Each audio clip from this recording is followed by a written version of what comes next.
Hi everyone! Welcome to our first installment of videos that will help you prepare for next year in the Corps.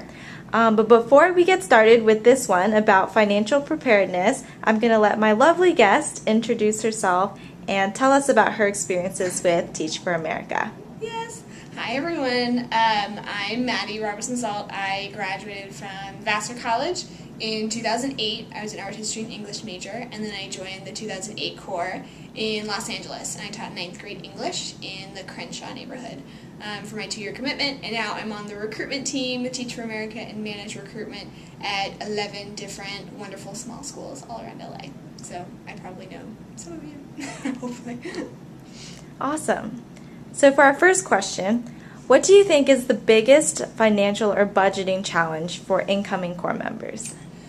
I think a lot of Corps members, this is the first time that they've had a full-time job. And even if you've worked a lot in undergrad and maybe you haven't at all, this is the first time where you have an entire income, you have a lot of expenses, you have living bills, you have perhaps like financial obligation to family. You have a lot of different just moving pieces on a fixed income that you have to manage completely on your own for potentially the first time.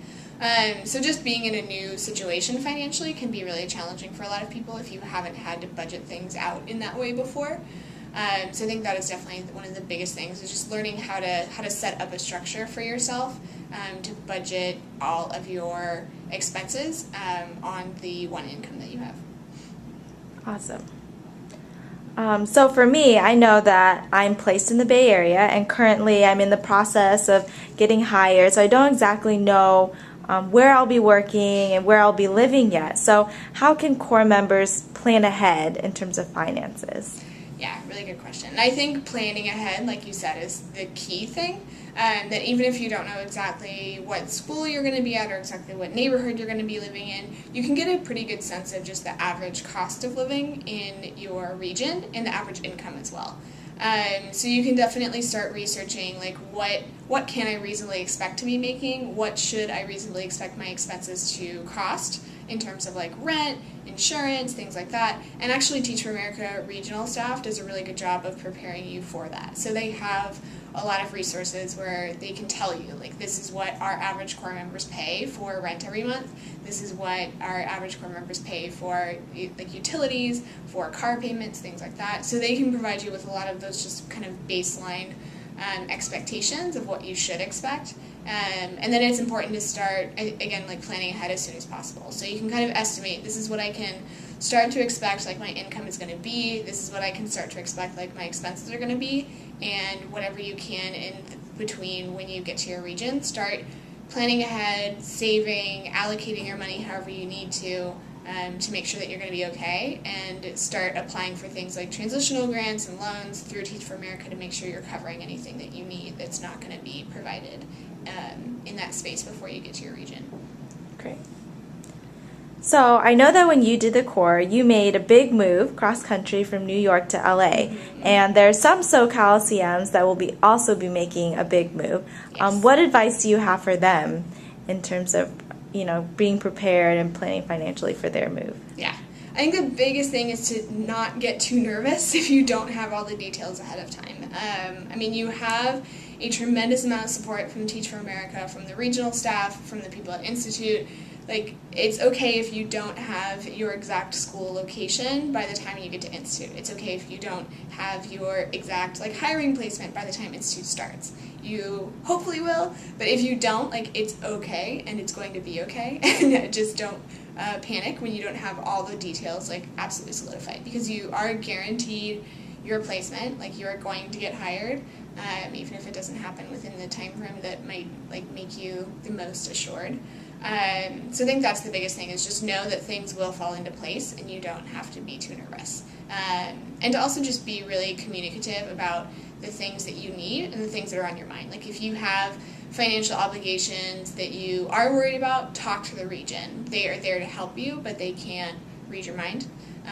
If you aren't like proactive about telling them what you need and what you're worried about and what questions you have, they'll always be there to answer questions and support you, but you have to communicate with them. So I think those are the biggest things, and really think through like all of the different expenses and different needs that you're going to have. Also considering things like your certification tests, if you have to, you know, buy new clothes to go on interviews, if you don't have like business casual clothes when you get to institute. Some people don't factor in the fact that you have to like buy a couple of outfits to be in your business casual every day at institute. So like little things like that, like really thinking through all those details and making sure that you're prepared to cover them, and then communicating when you have like questions or feel like you need some help with that. Great. So what does living on a teacher's salary look like?